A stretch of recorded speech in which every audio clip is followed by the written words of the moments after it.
कैसे हैं आप लोग। मैं हूं अनुराग सर और पिछली वीडियो में हमने 50 क्वेश्चंस तक देखे थे। आज हम लोग उसके आगे 51 क्वेश्चंस से शुरू करेंगे। तो मोस्ट वेलकम आप सभी का आज की अपनी इस क्लास में। और आइए बिना किसी देरी के बीपीएससी और वनडे एग्जाम से संबंधित वेरी इंपॉर्टेंट एंशिएंट हिस्ट्री के हम लोग क्वेश्चंस देख रहे थे। तो आइए देखते हैं 51 नंबर क्वेश्चन से आज की करते हैं शुरुआत। और हमारे पास 25 क्वेश्चन होंगे। तो चलिए 51 क्वेश्चन को देखते हैं। कर्नाट वंश का संस्थापक कौन था? क्या नन्नदेव थे, नरसिंह देव थे, विजय देव या हरि देव या उपरोक्त में से कोई नहीं है, एक से अधिक। और आप जैसा कि देख सकते हैं ये बीपीएससी 62 बीपीएससी 2016 के प्रश्न हैं। और इसका आंसर मैं आपको बताता चलूं, Nannadeva is the right answer. Karnat वंश का जो संस्थापक था वो नन्नदेव था। और मैं आपको बताता चलूं ये कर्नाट वंश उत्तरी बिहार का एक साम्राज्य था। आइए चलते हैं आगे, इसके थोड़ा सा डिस्क्रिप्शन देखते हैं। तो कर्नाट वंश के संस्थापक नन्नदेव, जो कि 1097 से 98 ईस्वी के आसपास इनका साम्राज्य था। और वे एक महान योद्धा भी थे। और नन्नदेव ने कर्नाट की जो राजधानी किया इन्होंने स्थापित, वो सिमरावगढ़ बनाया था। और कर्नाट वंश का शासन जो था वो 1097 से 1325 ईस्वी तक मिथिला का स्वर्ण युग कहलाता था। क्योंकि मैंने आपको बताया ये मिथिला वाले क्षेत्र में था। मिथिला वही क्षेत्र जहाँ पर माता सीता का जन्म हुआ था। मिथिला वही क्षेत्र जो मिथिलांचल कहलाता है। मिथिला वही क्षेत्र, उत्तरी बिहार वाला क्षेत्र। ओके, नेक्स्ट क्वेश्चन 52 पर आइए। और 52 नंबर प्रश्न है, कर्नाट वंश का अंतिम शासक कौन था? हरि सिंह, राम सिंह, मति सिंह या श्याम सिंह या उपरोक्त में से कोई नहीं, एक से अधिक। तो आपको मैं बताता चलूँ इसका जो है आंसर जो होगा वो देखिए, ए जो क्वेश्चन है आंसर है हरि सिंह। कर्नाट वंश का प्रथम शासक जो था वो आपने देखा नन्नदेव, और अंतिम शासक जो हरि सिंह था। Option A is right. चलिए नेक्स्ट क्वेश्चन की तरफ चलते हैं, पर इसके थोड़ा डिटेल देख लेते हैं। तो कर्नाट वंश के अंतिम शासक हरि सिंह देव थे और ये कला और साहित्य के महान संरक्षक थे। इन्होंने पंजी व्यवस्था की शुरुआत की। और साथ ही 53 नंबर क्वेश्चन की तरफ चलिए दोस्तों। देखिए किस काल में अछूत की अवधारणा स्पष्ट रूप से उद्धृत हुई? यानी किस काल, वो कौन सा काल था जिसमें अछूत की अवधारणा बाहर निकल कर बाहर आई? क्या ऋग्वैदिक काल, उत्तर वैदिक काल या फिर उत्तर गुप्त काल, धर्मशास्त्र के समय में? ये आपके लिए प्रश्न है 53। और इसका आंसर देखेंगे तो डी इज राइट। क्योंकि ये जो समय है धर्मशास्त्रों का समय, तो धर्मशास्त्रों का जो समय है जिसमें धर्मशास्त्रों की रचना हुई, उनमें कठोरता आई, उसी समय अछूत की अवधारणा समाज में देखने को मिलती है। Answer D is right. और देखिए धर्मशास्त्रों के समय 4 वर्णों की व्यवस्था है, जातियों की नहीं, 4 वर्णों की, ब्राह्मण, क्षत्रिय, वैश्य और शूद्र। और के अतिरिक्त समाज अन्य में अनेक जातियां जैसे कि अम्बष्ट, उग्र, निषाद, मागध, वैदेहक, रथकार आदि का आविर्भाव अनुलोम एवं प्रतिलोम विवाहों के फलस्वरूप हुआ। पाणिनि ने 2 प्रकार के शूद्रों का उल्लेख किया है, एक निर्वसित शूद्र और दूसरे हैं अनिर्वसित। और इनमें पहले प्रकार के शूद्र ही क्या है, अस्पृश्य कहलाते थे, अछूत कहलाते थे। चलिए ये 2 प्रकार के जो विवाह हैं, अनुलोम विवाह और प्रतिलोम विवाह, इसमें क्या होता है? अनुलोम विवाह में क्या होता है कि जो स्त्री होगी वो अपनी जाति से एक जाति नीचे की होगी या अपने वर्ण से एक वर्ण नीचे की होगी। जबकि प्रतिलोम में क्या होता है, जो पुरुष होता है वो उसकी जो वर्ण होती है वो वर्ण एक वर्ण स्त्री के वर्ण से नीचे का होता है। समझ आया? जैसे अनुलोम विवाह की मैं बात करूं तो ब्राह्मण क्षत्रिय कन्या से विवाह कर सकता था। और वैसे ही प्रतिलोम विवाह में क्या था, क्षत्रिय जो स्त्री थी वो ब्राह्मण पुरुष से शादी कर सकती थी। ये प्रतिलोम विवाह का उदाहरण हो जाता है। नेक्स्ट क्वेश्चन देखिए 54 नंबर क्वेश्चन है, कनिष्क के शासनकाल में बौद्ध सभा किस नगर में आयोजित की गई थी? और मगध में, पाटलिपुत्र, कश्मीर या राजगृह में?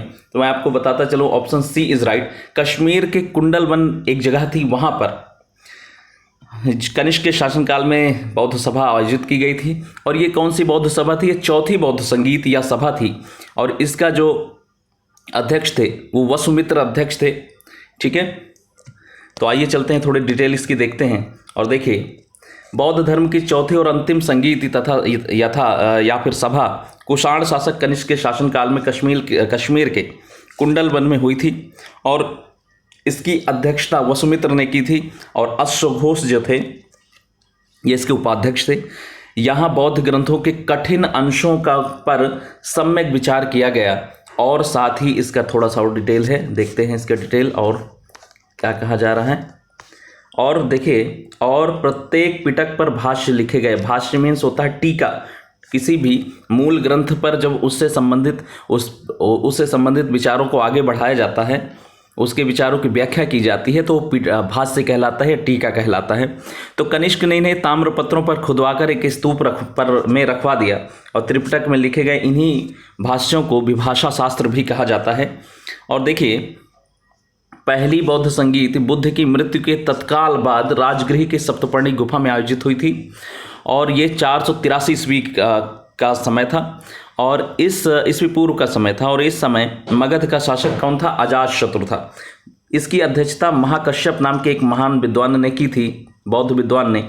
और साथ ही द्वितीय जो बौद्ध संगीत है कालाशोक के शासनकाल में बुद्ध की मृत्यु के लगभग 100 वर्षों पश्चात वैशाली में हुई। और ये इस समय कालाशोक जो शासक था और इसके अध्यक्ष कौन थे? सावकमीर या सर्वकामी थे।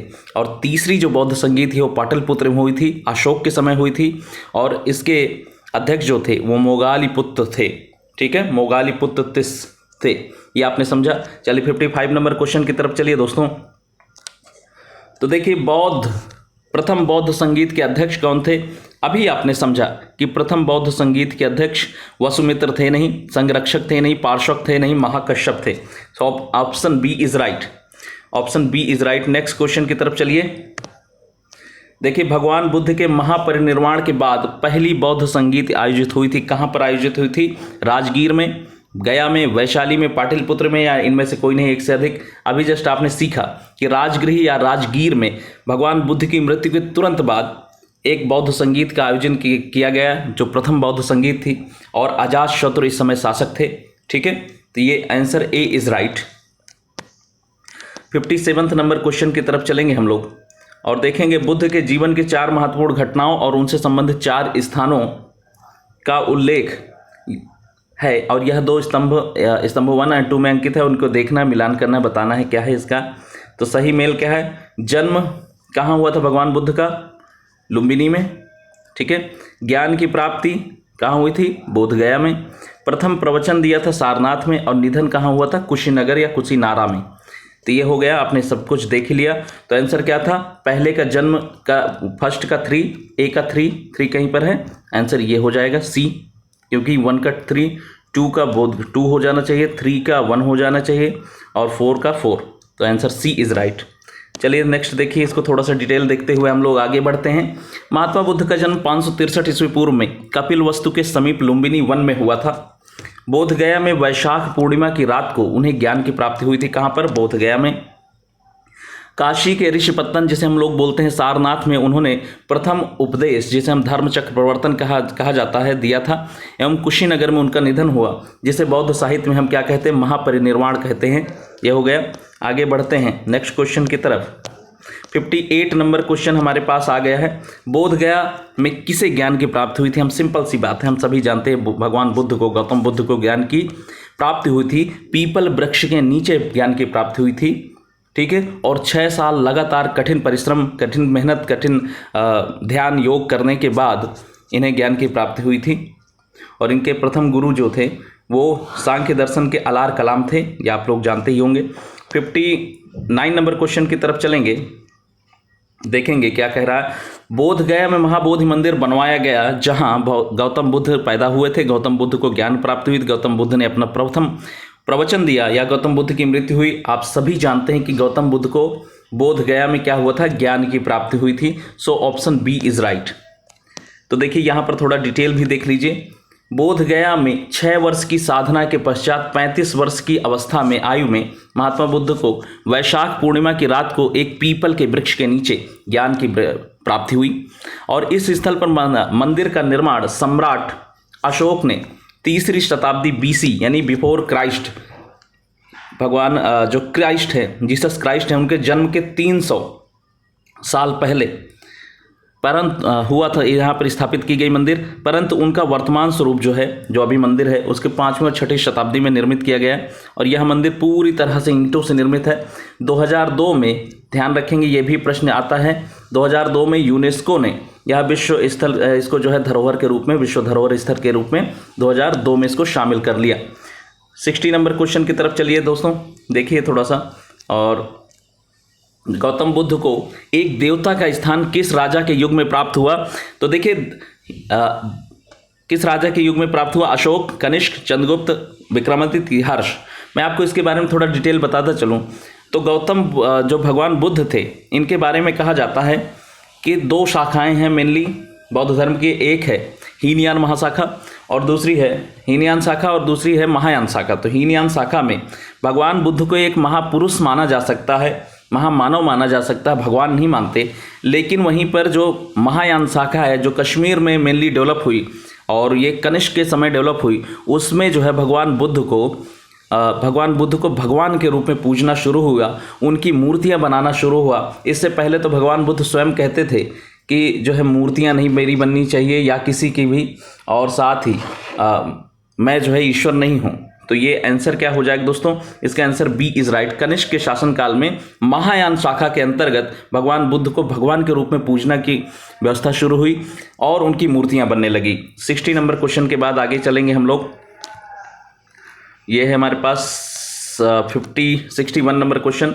देखिए ईसा पूर्व 6वीं सदी में विश्व का प्रथम गणतंत्रात्मक व्यवस्था कहाँ स्थापित हुआ? क्या वैशाली में, स्पार्टा में, एथेंस में या पाटलिपुत्र में? तो मैं आपको बताता चलूँ, ये व्यवस्था वैशाली में स्थापित हुई थी। आगे इसके डिटेल देखिए। ईसा पूर्व 6वीं सदी में, ईसा पूर्व यानी जो ईसा मसीह के आने के 600 साल पहले में विश्व की प्रथम गणतंत्रात्मक व्यवस्था वैशाली में स्थापित हुई। वस्तुतः 6वीं शताब्दी में जहां महाजनपदों में राजतंत्रात्मक शासन व्यवस्था थी, वहीं वज्जी तथा मल्ल नामक 2 राज्यों में गणतंत्रात्मक व्यवस्था प्रचलित थी। और वो गणतंत्रात्मक व्यवस्था का मतलब क्या है? जहां का जो शासक है, जहां का जो मेन व्यक्ति है, जो वहाँ का शासन संचालक है, जो वहाँ का प्रधानमंत्री है, जो वहाँ का राजा है, वो कैसे होगा? वो चुन कर आएगा जनता द्वारा। अपने आप राजा के पुत्र राजा नहीं बनेगा, बल्कि जनता आपस में उसे चुन कर भेजती है। वैसी व्यवस्था को हम गणतंत्रात्मक व्यवस्था बोलते हैं। देखिए, वज्जी 8 राज्यों का एक संघ था, जिसमें वैशाली के लिच्छवी जो थे वो सर्वाधिक शक्तिशाली थे। आगे चलते हैं तो देखिए 16 महाजनपदों की सूची उपलब्ध है। कहाँ से मिलती है ये बात? कहाँ से मिलता है कि 16 महाजनपदों की एक सूची मिलती है? महाभारत में, अंगुत्तर निकाय में, और आगे हम लोग चलेंगे तो यहाँ से पता चलेगा छांदोग्य उपनिषद या संयुक्त निकाय में। तो आपको मैं बताता चलूँ, अंगुत्तर निकाय जो है, option B was right. Anguttara Nikaya में 16 महाजनपदों के बारे में विशेष जानकारी मिलती है। ठीक है, और इन 16 महाजनपदों के नाम देखिए, अंग, मगध, काशी, कौशल, वज्जी, मल्ल, चेदी, वत्स, कुरु, पांचाल, मत्स्य, सूरसेन, अस्मक, अवंती और गांधार, कंबोज, ये महाजनपद थे। और इन सभी महाजनपदों में एकमात्र महाजनपद अश्मक जो है वो दक्षिण भारत में यानी महाराष्ट्र वाले एरिया में था। बाकी सारे के सारे जो महाजनपद हैं वो सब उत्तर भारत में मेनली थे, भारत में स्थित था। अब देखिए एक पॉइंट और बहुत ही इंपॉर्टेंट है, जनव सब सूत में केवल 12 राज्यों के नाम मिलते हैं या 12 महाजनपदों के नाम मिलते हैं। जैन ग्रंथ भगवती सूत्र में 16 महाजनपदों की सूची मिलती है, किंतु वहाँ नाम कुछ भिन्न मिलते हैं। तो आपसे पूछा जाए कि कहाँ कहाँ मिलती है, तो एक तो अंगुत्तर निकाय में, दूसरी जो है भगवती सूत्र में, और तीसरा जनव सब सूत में मिलते हैं, लेकिन यहाँ केवल 12 मिलते हैं। चलिए नेक्स्ट क्वेश्चन, बहुत ही इंपॉर्टेंट क्वेश्चन, और इस क्वेश्चन के आंसर की तरफ चलिए। तो देखिए क्या प्रश्न कह रहा है, नालंदा विश्वविद्यालय की स्थापना का युग था, किस युग में इसकी स्थापना हुई नालंदा विश्वविद्यालय की? मौर्यों, कुषाणों, गुप्त या पाल शासक? तो आपको मैं बताता चलूं कि नालंदा विश्वविद्यालय की स्थापना जो हुई है वो कुमार गुप्त प्रथम ने की है, और वो ऑप्शन जो है सी इज राइट, कुमार गुप्त प्रथम ने की है स्थापना। आगे चलेंगे, इसके डिटेल को देखेंगे। तो देखिए ध्यान दीजिए, नालंदा एक विख्यात बौद्ध पीठ एवं विश्वविद्यालय था, और यह दक्षिणी बिहार में राजगीर के निकट स्थित था, और इसके जो ध्वंसावशेष हैं बड़ा गांव ग्राम से दूर आज भी बिखरे हुए मिलते हैं। और 5वीं शताब्दी के मध्य गुप्तों के समय में नालंदा विश्वविद्यालय अस्तित्व में आया और सर्वप्रथम कुमारगुप्त प्रथम ने नालंदा बौद्ध विहार को क्या किया, दान दिया। और बाद में बुद्धगुप्त, तथागत गुप्त तथा बालादित्य नामक गुप्त शासकों ने भी इन विहार को दान दिया और इसे आगे बढ़ाने में अपना योगदान दिया। नेक्स्ट क्वेश्चन देखिए, नालंदा विश्वविद्यालय किस लिए विश्व प्रसिद्ध है? बताइए जरा, किस लिए नालंदा विश्वविद्यालय विश्व प्रसिद्ध है? किस लिए विश्व प्रसिद्ध है नालंदा विश्वविद्यालय? क्या ये चिकित्सा विज्ञान के लिए, तर्क शास्त्र के लिए, बौद्ध धर्म दर्शन के लिए, रसायन विज्ञान के लिए? तो आपको बताते चले आंसर हो जाएगा सी, बौद्ध धर्म दर्शन के लिए मेनली ये प्रसिद्ध था।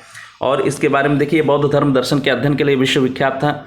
उसी के अध्ययन के लिए कौन आया था? चीनी यात्री आया था जिसका नाम था ह्वेनसोंग। किसके शासनकाल में आया था? ह्वेनसोंग आया था हर्षवर्धन के शासनकाल में। चलिए 65 नंबर क्वेश्चन की तरफ चलते हैं दोस्तों। और देखिए, मध्यकालीन भारत में मनसबदारी व्यवस्था क्यों लागू की गई थी? मध्यकालीन भारत में मनसबदारी व्यवस्था क्यों लागू की गई थी? राजस्व एकत्रित करने हेतु, सैनिकों की सुगमता से भर्ती हेतु, धार्मिक सद्भावना की स्थापना हेतु, स्वच्छ प्रशासन सुनिश्चित करने के लिए। ये आपके पास या उपरोक्त में से कोई नहीं है, एक से अधिक। ये आपके पास 5 ऑप्शंस हैं। बताना है आप सभी को कि मनसबदारी व्यवस्था क्यों शुरू की गई थी। और आंसर हो जाएगा सैनिकों की सुगमता से भर्ती करने के लिए। Option B is right. और इसकी डिटेल को देखिए तो मनसबदारी व्यवस्था एक विशिष्ट प्रशासनिक व्यवस्था थी जिसका प्रचलन मुगल शासक अकबर द्वारा किया गया था। मनसब द्वारा 3 बातें निर्धारित की जाती थी। पहली बात क्या? पदाधिकारी की वरीयता का क्रम। दूसरी बात वेतनमान। तीसरी बात सैनिक उत्तरदायित्व। तो देखिए, सैनिक उत्तरदायित्व मनसबदार को अपने मनसब के अनुसार सैनिकों को रखना पड़ता था और इस व्यवस्था से राज्य ने सैनिकों के प्रत्यक्ष भर्ती और रखरखाव के उत्तरदायित्व मनसबदारी पर डाल दिए थे। और साथ ही जिसके बदले में मनसबदार को नकद या जागीर प्रदान की जाती थी। जागीर मतलब जमीन का एक टुकड़ा प्रदान कर दिया जाता था। तो ये क्वेश्चन हो गया। आगे चलते हैं 66 नंबर क्वेश्चन पे आइए। और ये प्रश्न थोड़ा सा क्या है, कथन कारण वाला प्रश्न है। तो देखिए, कथन कह रहा है कि 12वीं शताब्दी के अंत तक नालंदा महाविहार का पतन हो गया था। 12वीं शताब्दी का मतलब है 1100 के आसपास, ठीक है। कारण कहा जा रहा है कि महाविहार को राजकीय प्रश्रय मिलना बंद हो गया था। बताइए, उपर्युक्त दोनों वक्तव्यों के संदर्भ में निम्नलिखित में से कौन सा सही है? क्या केवल एक सही, ए सही और आर सही दोनों सही हैं और आर ए की सही व्याख्या करता है? या फिर बी जो है ए और आर दोनों सही हैं और आर ए की सही व्याख्या नहीं करता है? या फिर सी ए सही है परंतु आर गलत है? या फिर डी ए गलत है आर सही है? तो आपको मैं बताता चलूँ, ए सही है इसका, ए और आर दोनों सही है और आर ए की सही व्याख्या भी करता है। क्यों? देखिए आपको, अच्छा ठीक है, ऑप्शन बी इज राइट। ए और आर दोनों सही है परंतु आर ए की सही व्याख्या नहीं करता है। लेकिन इसमें क्योंकि दूसरा कारण भी जिम्मेदार था। ये देखते हैं क्यों, ऐसा क्यों है। तो नालंदा में एक विश्वविख्यात बौद्ध पीठ एवं विश्वविद्यालय था। यह दक्षिणी बिहार में राजगीर जो है, वर्तमान जो राजगृह के निकट स्थित है। 5वीं सदी के मध्य गुप्तों के समय में नालंदा स्थित विश्वविद्यालय अस्तित्व में आया और 12वीं सदी के अंत तक मुस्लिम आक्रमण के फलस्वरूप महाविहार का पतन हो गया। बंगाल के पाल शासकों द्वारा विक्रमशिला विश्वविद्यालय को संरक्षण देने के कारण जो नालंदा विश्वविद्यालय है उसका महत्व घटने लगा था। इसलिए जो है देखिए आंसर जो क्या हो जाएगा, ए और आर दोनों सही हैं परंतु आर ए की सही व्याख्या नहीं है, क्योंकि इसकी जो है अंतिम रूप से इसका पतन जो हुआ वो जो है राजकीय प्रश्रय वाला पॉइंट कम है। जबकि दूसरा पॉइंट क्या है, मेन दूसरा पॉइंट इसके लिए जिम्मेदार था कि बख्तियार खिलजी जो कि कुतुबुद्दीन ऐबक या जो इल्तुतमिश था उसका जो सेनापति था, उसने क्या किया, उसने इस क्षेत्र को पूरे के पूरे नालंदा विश्वविद्यालय महाविहार को नष्ट कर दिया था और वहाँ की लाइब्रेरी में उसने आग लगा दी थी। सारी बौद्ध किताबें जल गई थीं, भारतीय दर्शन, भारतीय विज्ञान की सारी चीज़ें जल गई थीं। तो आइए चलते हैं नेक्स्ट क्वेश्चन 67। प्रथम मगध साम्राज्य का उत्कर्ष किस शताब्दी में हुआ? मगध साम्राज्य का उत्कर्ष, प्रथम मगध साम्राज्य का उत्कर्ष कब हुआ? ईसापुर 4वीं शताब्दी, ईसापुर 6वीं शताब्दी, ईसापुर 2री शताब्दी या ईसापुर 1ली शताब्दी? ये अच्छा सा प्रश्न है। 67 नंबर क्वेश्चन है और देखिए आपके लिए आंसर भी उपलब्ध है। ऑप्शन बी इज राइट, ईसा पूर्व 6वीं शताब्दी, यानी ईसा मसीह के जन्म से 600 साल पहले ही इस क्षेत्र में मगध साम्राज्य का प्राथमिक रूप से उत्कर्ष हो चुका था।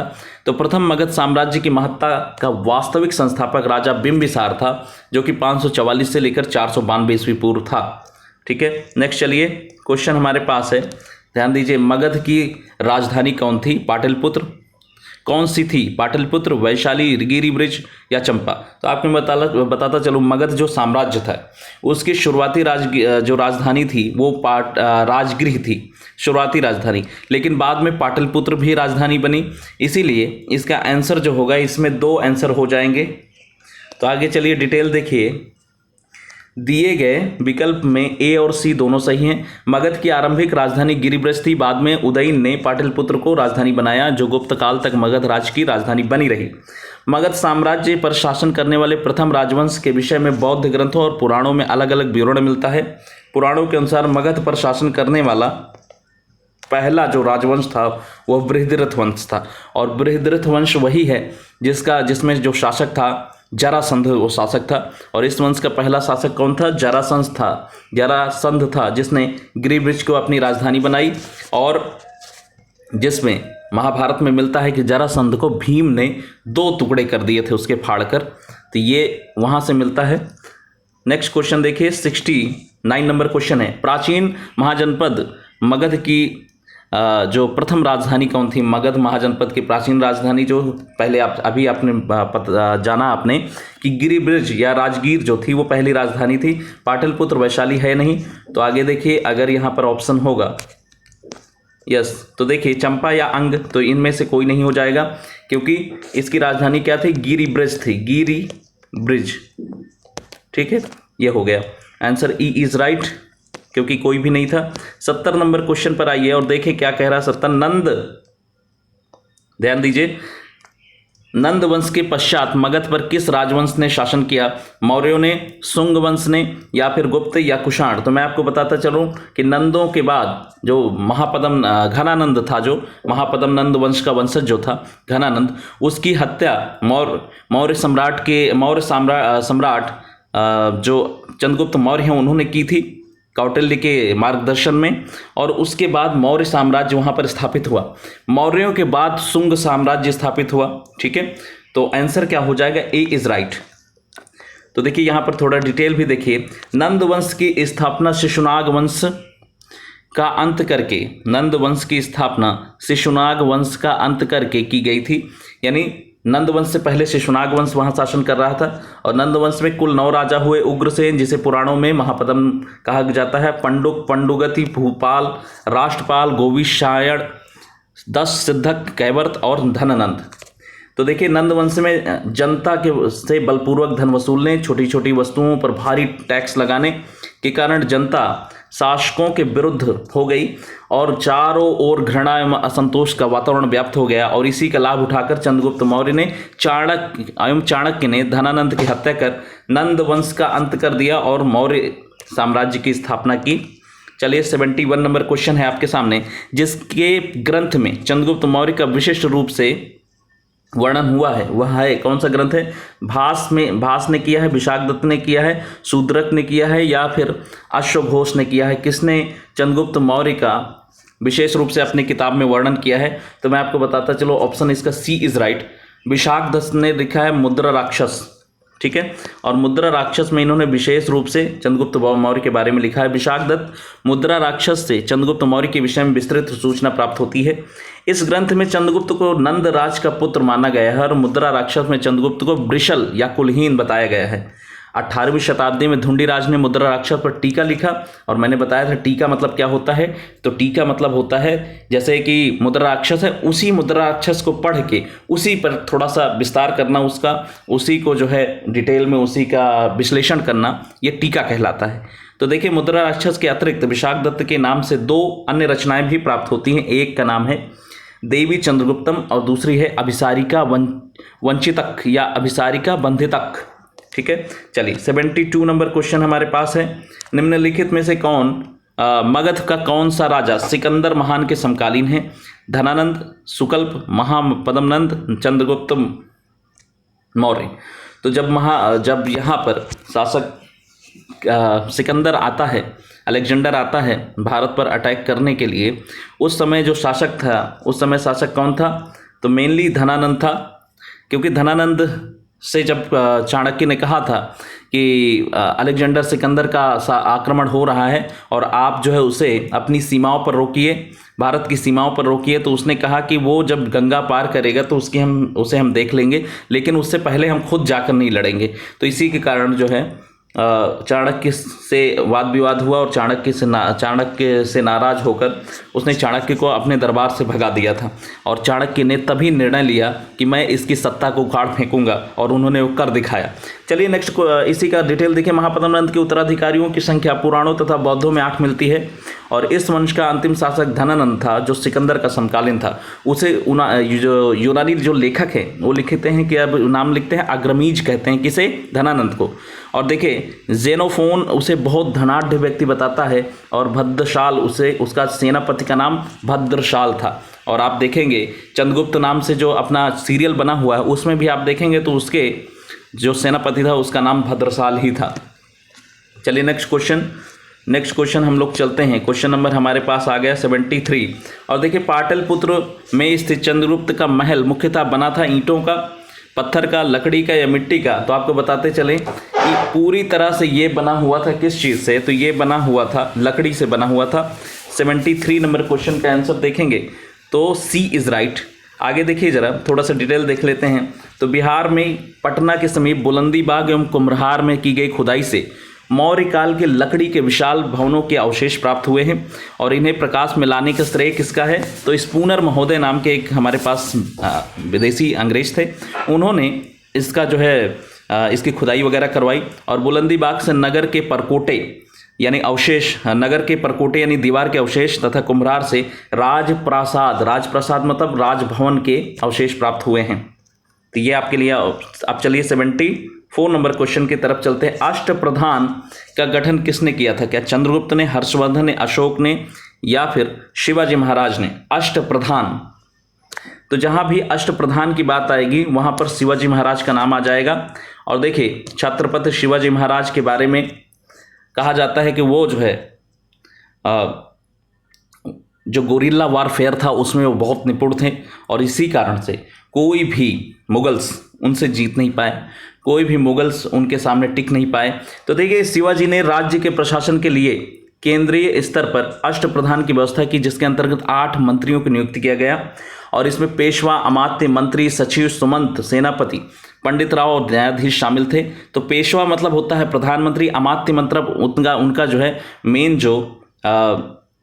जो उनका अमात्य मतलब मेन उनका मंत्री है जो उनके अर्थव्यवस्था को मेनली देखता है, मंत्री, सचिव, और सचिव के अलावा सुमंत मतलब होता है विदेश मंत्री, सेनापति, पंडित राव मतलब धार्मिक कर्मकांडों को देखने वाला, और न्यायाधीश न्याय करने वाला। ये शिवाजी के राज्य प्रशासन में आधुनिक काल के सचिवों की भांति कार्य करते थे, और इनका कार्य राजा को परामर्श देना मात्र होता था। इसे किसी भी अर्थ में मंत्रिमंडल नहीं माना जा सकता, नहीं कहा जा सकता। प्रत्येक मंत्री राजा के प्रति उत्तरदायी होता था। ठीक है, चलिए अंतिम प्रश्न आज का हम लोग देखेंगे 75। तो निम्नलिखित में से किस मौर्य राजा ने दक्खन की विजय प्राप्त की थी? कौन सा मौर्य राजा था जिसने दक्षिण भारत को जीता था? अशोक, बिंदुसार, चंद्रगुप्त या कुणाल? तो ये 4 नाम आपके पास हैं, और आपको बताना है कि कौन सा मौर्य राजा था जिसने दक्षिण भारत को विजय किया था। तो वो चंद्रगुप्त मौर्य ही थे जिन्होंने दक्षिण भारत को भी जीत रखा था, और अपने साम्राज्य का, अपने महान साम्राज्य, विशाल साम्राज्य का हिस्सा बना रखा था। तो मौर्य साम्राज्य के संस्थापक चंद्रगुप्त मौर्य ने दक्षिण भारत की विजय की थी, और इस संदर्भ में अशोक के अभिलेखों, जैन और तमिल साक्ष्यों से भी जानकारी प्राप्त होती है। दक्षिण भारत के अनेक स्थलों में अशोक के अभिलेख प्राप्त हुए हैं, किंतु अशोक ने एकमात्र कलिंग विजय ही की थी। अतः ऐसी स्थिति में दक्षिण में विजय का श्रेय हमें चंद्रगुप्त मौर्य को ही देना पड़ेगा, क्योंकि बिंदुसार की विजय अत्यंत संदिग्ध है एवं इतिहास में उसे एक विजेता के रूप में स्मरण नहीं किया जाता है। जैन और तमिल साक्ष्य जो हैं भी चंद्रगुप्त मौर्य की दक्षिण विजय की पुष्टि करते हैं, और हम जानते हैं कि अशोक ने मेनली एक ही विजय की थी, और वो थी कलिंग विजय। इसीलिए दक्षिण भारत की विजय का श्रेय किसको मिलेगा? चंद्रगुप्त मौर्य को, उनके दादा को। तो ये थे आज के 25 क्वेश्चंस। बहुत बहुत धन्यवाद, थैंक यू सो मच। हम लोग नेक्स्ट PDF जब आएगा तब मिलेंगे उसमें आगे के क्वेश्चंस के साथ। तब तक के लिए जय हिंद।